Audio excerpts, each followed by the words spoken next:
You're listening to the Millennials Choice Show, Canada's most trusted podcast on all things real estate, finance, and entrepreneurship. Here's your host, Matthew Ablakan. Welcome to another episode of the Millennials Choice Show, you guys. We talk about all things real estate, finance, entrepreneurship, and then sometimes we bring you some very special VIP guests. And today is an episode we want to talk about specifically the supply of rental housing, rental real estate. Sometimes when we talk about supply, we kind of just group it all together and we talk about, why are you smiling at me? I thought you were going to say that I'm the special guest today. No, you're not a guest. You're a host. Yeah, but I want to feel like I'm special, man. No. Listen, stop wasting our viewers' time, our listeners' time here. We always talk about supply. We talk about, how limited supply is, but we don't focus on, narrowing that down to like the supply of rental real estate. We usually talk about the supply in general. And today I'm with my co-host, Danny Ablakan. What's going on, everyone? So we want to specifically, as a point of reference the recent Royal Bank study that they put out there that's saying across Canada, in the next 3 years, we're going to be short about 332,000 rental units. So they think that's how much we're going to be short by. And if we don't do anything about it, obviously the problem is going to get worse. And I do think it's going to get worse. Personally. And I want to talk a little bit about the effects that'll have on the market if that is true and that, does happen. There's no doubt that we definitely have a really huge supply problem here in Ontario specifically, and all across Canada as well too, but mainly in our market too. People want to get into homes. I think they said that we're supposed to be getting about 500,000 new immigrants in the next, 5 years, right? Well, we're getting that like every year. Like in 2022, we got 400. Is it every year? 400,000 immigrants. Well, we got a lot of people coming in regardless, right? We've got a lot of people coming in. All those people need homes, right? So talking about purpose-built rentals specifically in Canada is going to be very key because a lot of developers are looking to get into that space right now because there's a huge demand for it. But go ahead, what were you going to say? So yeah, that's what I was going to say. Let's be very careful to separate those two.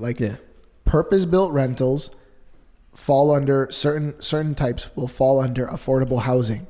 So when you go to the government, because the government has all this money, the federal government has all this money, billions of dollars that they're trying to pump into the real estate market specifically for rentals. And they want big developers, medium-sized developers, to start building more apartments. Now, you have to understand how that works, that whole idea works of getting to that point where you're building apartments versus a condo building, and why that dynamic is so important, why to understand, because some developers can't build apartments, and we'll talk about why, and then some developers just don't want to be in the business of managing real estate. They don't want to be landlords. Just want to make their money, build, and you'd be surprised how many builders don't know first thing of being a landlord. You'd be very surprised. We think they do, but some of them don't. Well, if it's not their area of expertise, business, right? Yeah. It's not what they do or have practiced or done. How would they know? Their business is building. Exactly. So you have to understand that purpose-built rentals is something the government is throwing lots of money at. So if you guys are smart and you want to follow the money, well, the government is throwing money in that direction. So some of the plays that I'm telling people, this is what you should be doing with real estate. Don't pay attention to any of this nonsense. Pay attention to this. Rental housing. Stop being a flipper. Stop doing this. Stop doing that. Get into rental housing. You could buy yourself a nice little bungalow, a nice little 2-story house with a good enough backyard where you can put, let's say, a garden suite in the back. And all of a sudden, now you have 2 properties in one. You got the mortgage. You don't have to finance the land 100% with your own money, right? You can buy a detached property on a piece of land that's big enough that you could build in the back. Obviously, do your homework and due diligence and all that stuff. But you don't have to now just go buy a parcel of land from scratch, pay for it pretty much cash, and, then go and develop it. You can buy something that's already ready and create what's called an addition to that property. So that's a big play for a lot of people getting into the market, or they want to know what's a safe play. That's a safe play to me. And cities are throwing, money at you. They're being more, lenient with the approvals and things like that. Now, for a developer, purpose-built rentals, they want them to build an apartment building. They want something a little bit bigger, more density, and in exchange for better rates, better mortgage terms, loan terms, the developer will give back some units to the government and say, hey, these units, I own them, but they're going to fall under the affordable housing realm. 20 units or 10 units, whatever it is, the size of the project. A percentage usually of the building, yeah. And then those rents are below average because it's for affordable housing. It's for low income families. Yeah. Which is a good thing. I think you need that. But the point is, this is private enterprise. So if a builder does choose to build an apartment building, they don't have to go through the government and get any money from the government. They could just get a traditional construction loan and build, and they don't have to allocate any units to affordable housing. So the phrase affordable housing is thrown around loosely. Yeah. I don't really pay it too much attention. It's more of a political tool. Yeah. But at the end of the day, land is owned privately and developers are business people. They choose what they want to build, condo versus rental. With condos, there's thresholds they have to meet. They have to sell a certain amount of units. Then they have to go to the lenders and after they've subbed out some of their trades, they've arranged all their trades and subbed out, the jobs. Then they go to their lender. We're all ready to go. We're ready to get the shovels in the ground. We need some financing. Yeah, that's all it is, right? It's a different kind of financing when it comes to the purpose-built rental, right? Like the program that the government offers for people, right? But I just wanted to go back on that point you were talking about, the addition, right? Where people, instead of having to go and pour out all their money just to buy like raw land, right? They could go buy, let's say, a detached bungalow, let's say with like a really good amount of land, like good amount of backyard space, and they can add that addition. A lot of people don't know that is possible. You can do possible. that. That's the play right now. Yeah, for young guys getting started, people getting started, that's the play right now. Can I give you an example? 100%. But I was just gonna say, like, a lot of people think that you're not allowed to do that. But again, depending on the zoning, depending on where you're at, you are able to do that, right? You obviously have to go get the right permits. Do your due diligence, due diligence. But as a result, when you're doing something like that, you're creating equity out of nothing, right? Out of the land that you have that's just sitting there. So go on. So I'll give you an example. Yeah. So in August of 2021, I bought 2 off-market deals on the same street in Aurelia. These were detached homes. One of them is a bungalow, one of them 2-story, older home. We paid it $345 for one of, this is September 2021. Okay. Market was hot. Yeah. We found these detached homes, they were being rented out for like $1,800. One of them was being rented out for $1,800. One of them was owned, just by the owner. And we bought them. They're vacant now and they needed a complete gut job. Yeah. Complete gut job. So you didn't care about the houses necessarily and how it looked on the inside. The bones were good. The bones were good, but it was they're older homes. So they needed a lot of work. Nonetheless, we paid $345 for one of them, $360 for the other one, all in. So these homes, we renovated them. We did it the right way. We spent like $60 in one, $80 in the other, but we did it the right way. We added a bathroom. We did new plumbing, new electrical, the necessities. And then inside, we completely redid it. New appliances, new everything. Those houses now rent for just under $2,600. Wow. That's crazy. Yeah, the one was renting for 18 in its condition, so now we're getting 26. I think it's probably a little bit higher now since that time because 3 years have passed, or 2 years have passed. And the cool thing is these old homes come with so much land, that we can build. The city has already told us we could turn that one house, one of them, we could turn into 4 units. Like if we want to build additions to it, we can build 4 units. That's crazy. On that same, where that house is, not in the back. I'm sure if we push, we can put another garden suite in the back somewhere because it's a huge backyard. So we're taking one property that we bought for $345. Was that the first one we bought? Yeah, that was the first one we bought, $345.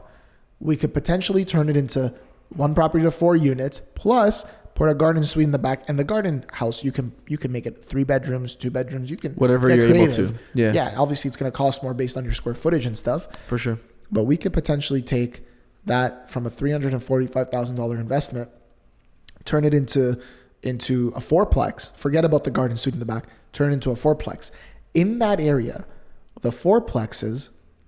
Check this out, Carson. I know Carson's going to be interested in this. The fourplex a year ago, $2,500 of rent per unit, right? For the units in the fourplex sold for $2 million. We're already crazy. getting $2,600 for the house, tiny house.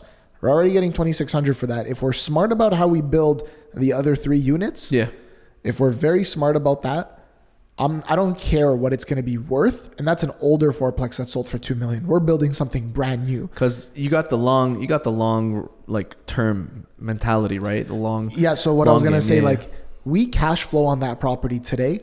We cash flow $1,100 a month after property taxes are paid and after the mortgage principal interest is paid. We cash flow $1,100 a month from that single property. Imagine if we put, there will be loans, there will be money we have to put invested into the property when we build it. But imagine now we get 3 more units. If we started today, it'll be ready in 2 years because of, going to the city, building, all that. It'll take 2 years. You build it. What are rents going to be like in 2 years when this shortage really affects us? What are the rents going to be? Let's just assume we built the same unit and style of house that exists now, but we did it on 1 floor. We spent, 1,000 square feet, which is the size of the house now, on each of the other 3 units. We can get today $2,600. Makes sense because it's the same exact house. Yeah. Yeah. And in fact, it's going to be newer, right? So $2,600 to $3,000 you're getting today. In 2 years, how much is that going to be? Imagine the cash flow on that. Yeah, that's crazy. Yeah.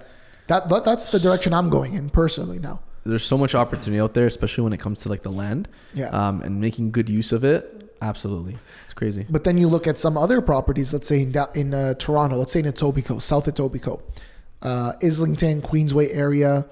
Then you're looking at 700 square foot, 2-bedroom units, 2-bedroom, 2 bathrooms, 700 square feet. And they're renting today, spring of 2023, they're renting for $3,000 a month plus utilities, right? So it's insane. And that's only going to get higher and higher because as the supply is limited, I don't care. I'm not talking about what happens to prices. I'm not talking about what happens to interest rates. But as supply gets tighter and tighter, and you know what? If we do talk about interest rates, as interest rates go up, the rents will go up. More and more people will rent. They'll have to. More and more people will be pushed into the rental area. They need to rent. They're going to be renters. They're going to be pushed into being renters, forced into being renters. And then as a result, it's going to drive the demand for rentals even higher. Yeah. We've got immigration. They're not able to buy a property for 2 years. Okay. And at the same time, now they need a place to live. So the housing supply is limited for rentals. It's a perfect storm for rents to just skyrocket. Go through the roof, skyrocket, in my opinion. That's going to be crazy, man, when that happens. And I think it definitely will happen. It's just a matter of time, like you said.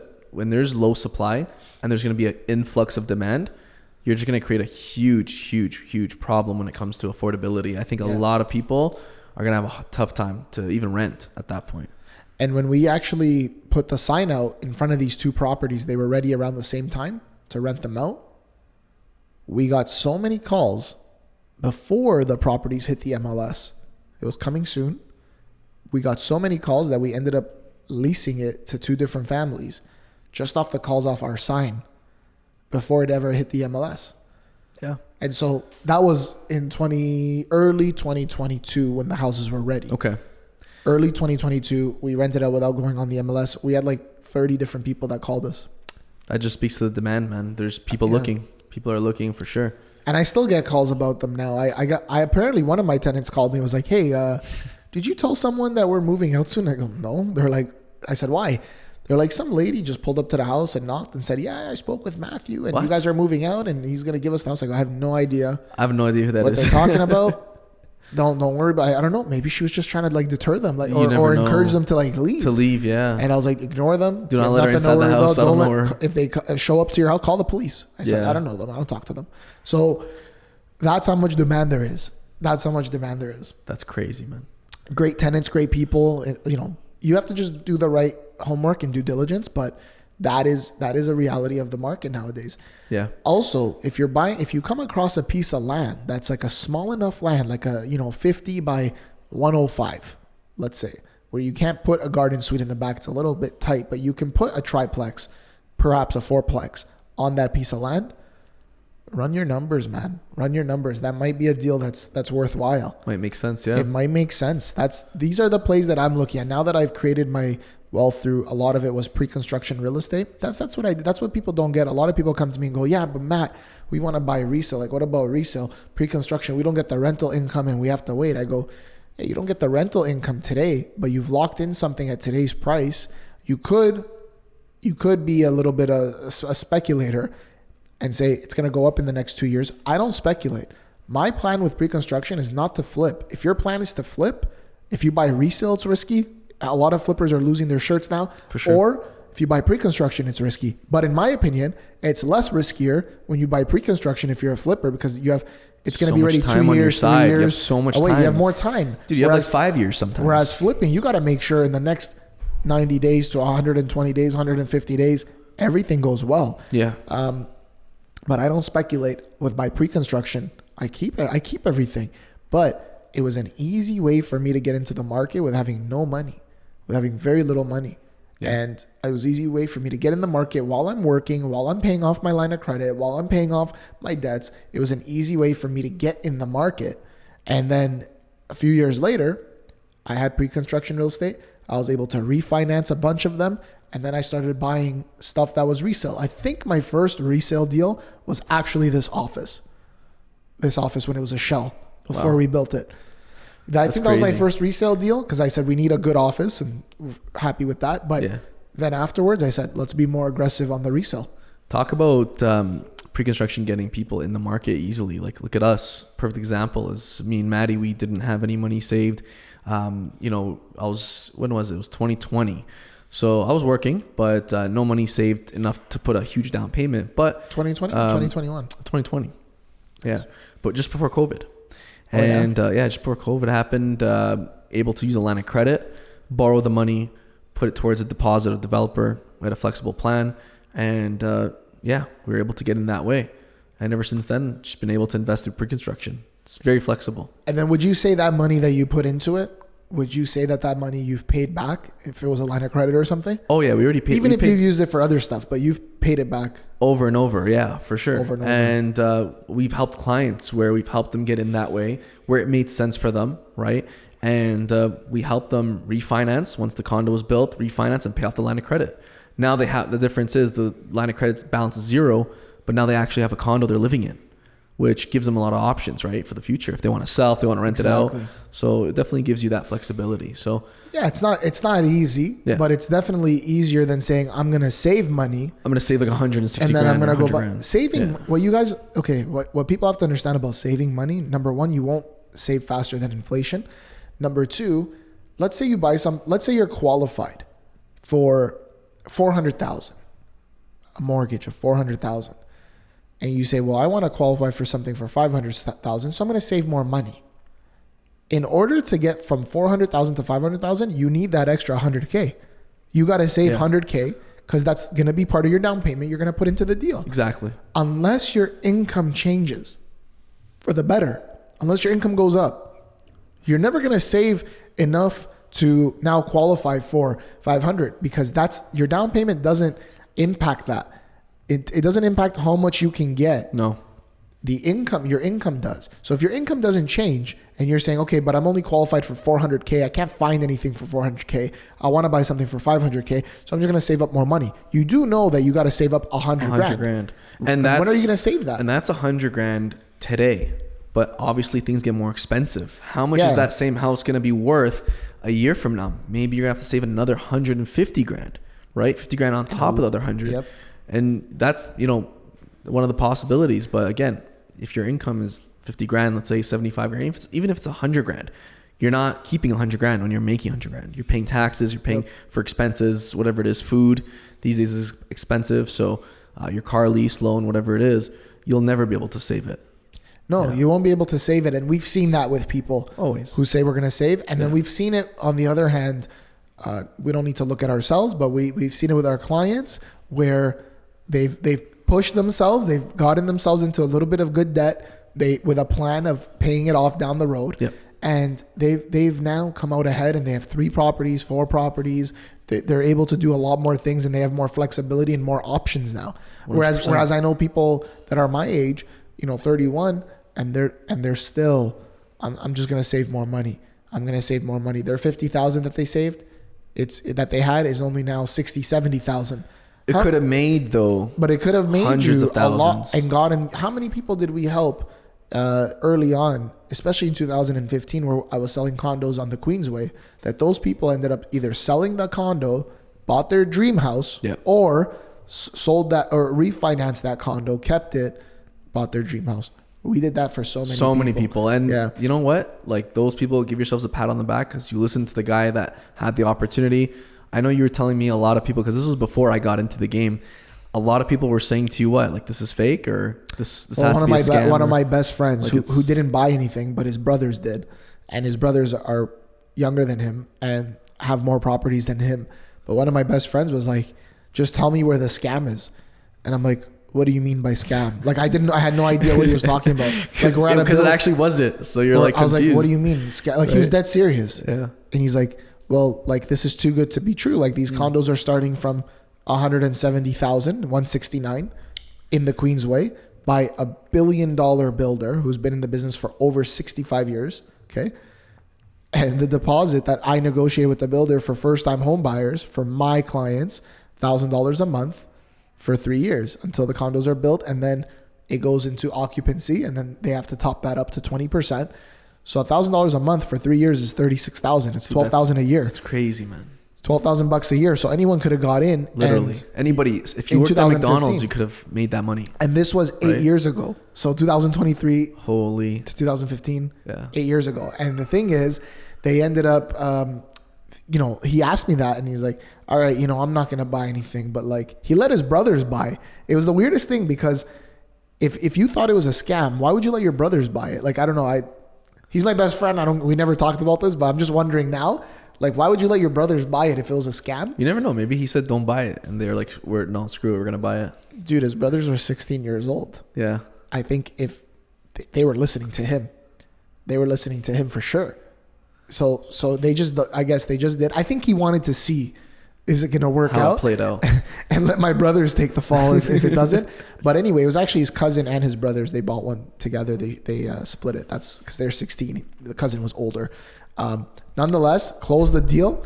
They bought that particular condo for like, oh gosh, like 220,000, 230. They got a one bedroom den, 2 bathrooms, a parking spot. Dude, that's crazy. In Toronto. Man. And then we flipped it for around like 450, 460-ish. We flipped it once it's built. So they didn't have to do anything. They made some money. They went their separate ways, the cousin and them. And then those guys bought a bunch of other properties, and the cousin did as well. Yeah. With that money. So even if it wasn't something you wanted to live in, even if it wasn't something you were desiring that much, it was still a way to make money. 100%. And they made money. Bro, that's not a little bit of money. If you really think about it, no, it's not. Like, that's a lot of money you're making with the investment you're putting in too, right? Yep. So that's what a lot of people don't get, where they say, I've heard that, I don't want to live there. I don't want to live in Toronto. It's not, you don't have to live there. It's an investment, right? So always keep that in mind. It's just going to open up your doors. But let's circling back to what we were talking about before with the rents. I think the rents are just going to keep going through the roof. Oh, yeah. It's going to be tough on a lot of people. It really is. But that's just the reality of it, guys. Like, there's not a lot of supply. There's going to be even less supply in the years to come, like Matthew was talking about earlier. People right now are still renting. More people are renting. There's even more people getting pushed into the demand for rentals. And it's only going to get worse, in my opinion. Yeah. And the conversation we're having about pre-construction, that is an avenue you can go for rental real estate. To become a landlord. Like, if you're not able to buy right now, but you really want to get in, well, you could get into something that's pre-construction that's going to be ready in 2 years. Yeah. And here's the thing. You secured something brand new. It's going to be ready in 2 years. You can rent it out at that time. And it's going to be brand new when it's built. But you've had 2 years of being in the market. It's not under rent control either. It's not under rent control. You got to think about that as well too. But my strategy is long-term rentals, long-term holds. So that should be, I think, everybody's strategy, because it gets rid of the fears of what's going to happen or this or that. Definitely. Worst case scenario, property values drop, and maybe you could have bought something a little bit cheaper than what it is today. But in order for that to happen, you're probably going to have some bigger problems on your plate. Like if you bought something today that's $700K from a builder, and then it drops to what? 450, 500, like that's a massive drop. For that to happen, dude, it has to be like World War III or something crazy. We've got something like, really bad happening around us. Yeah. So like, I wouldn't worry too much about that stuff. But there is that risk, but it's very unlikely in that specific scenario. I would say also the risk is increased significantly if, let's say, you're buying, I don't know, like a $2.5 million detached home. And we all know detached homes get hit first and the hardest, depending on the location, right? So there have been times where people have bought, $2 million or $2.5 million homes, and then when they went to close, they were worth only 2.4, 2.3, and they had to come up with an extra couple $100,000, which is a lot of money. So like this is not guaranteed, but there is very much mitigated risk when you're buying stuff as an investment, nothing is guaranteed. Yeah. And if you're gonna worry about all these things that are happening, you should be aware of them, but take prudent steps.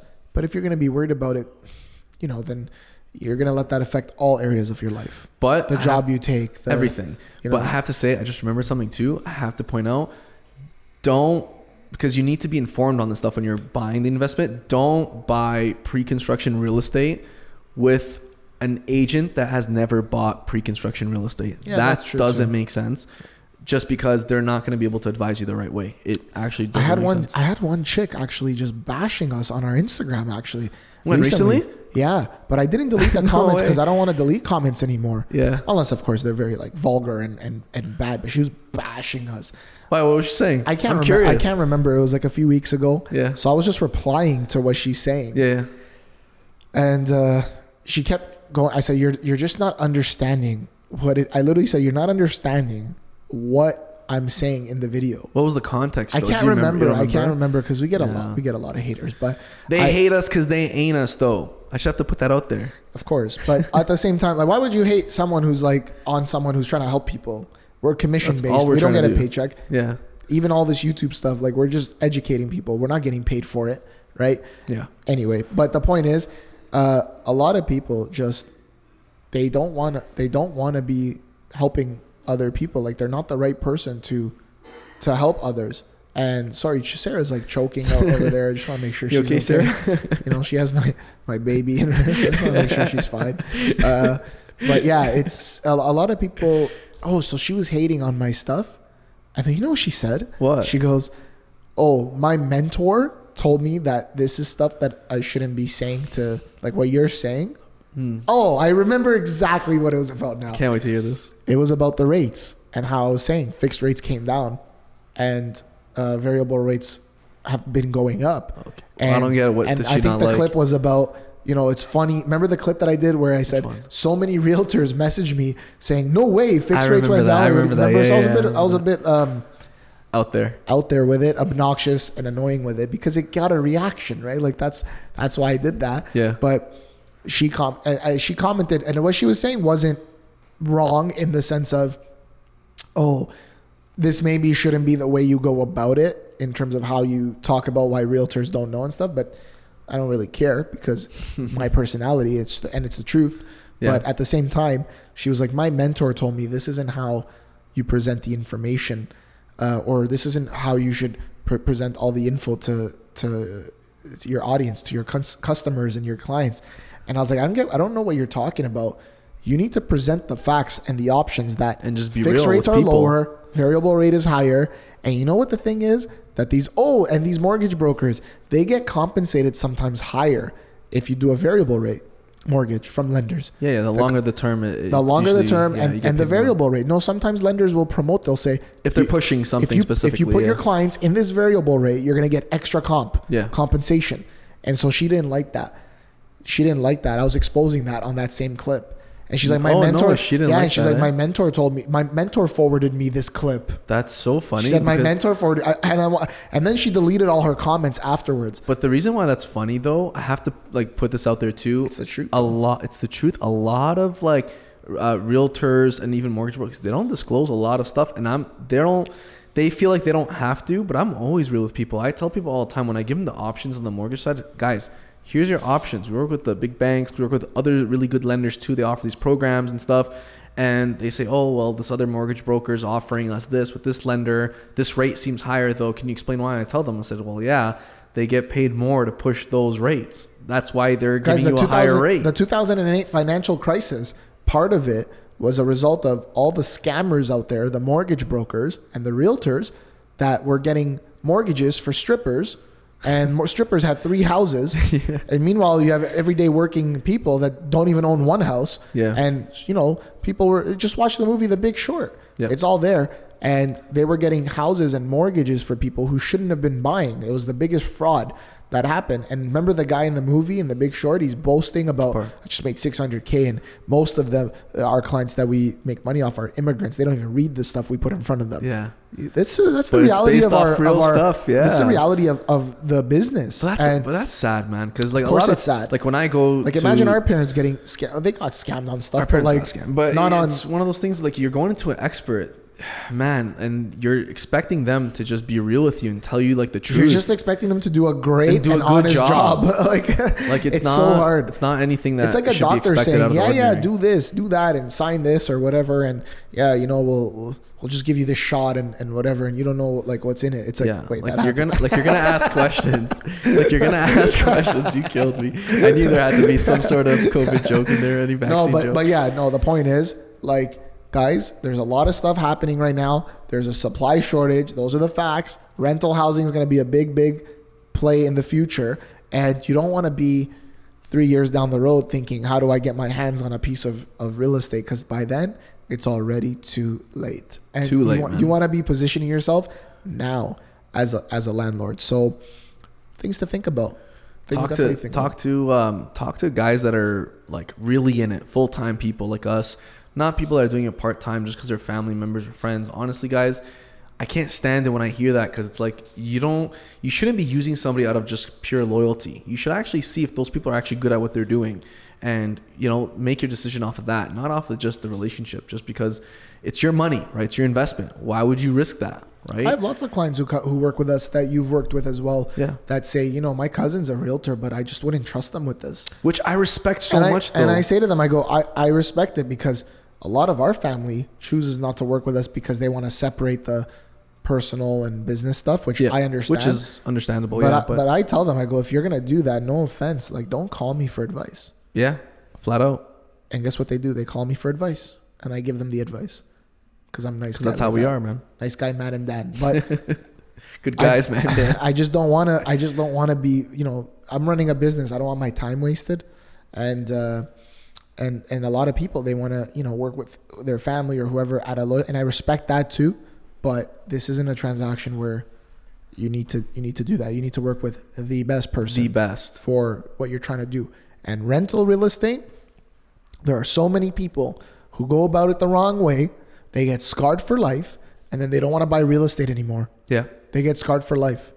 And sometimes I have clients that come to me, oh my gosh, this agent did that. I don't get involved in that. I wasn't there. Yeah. And for all I know, it's a lie.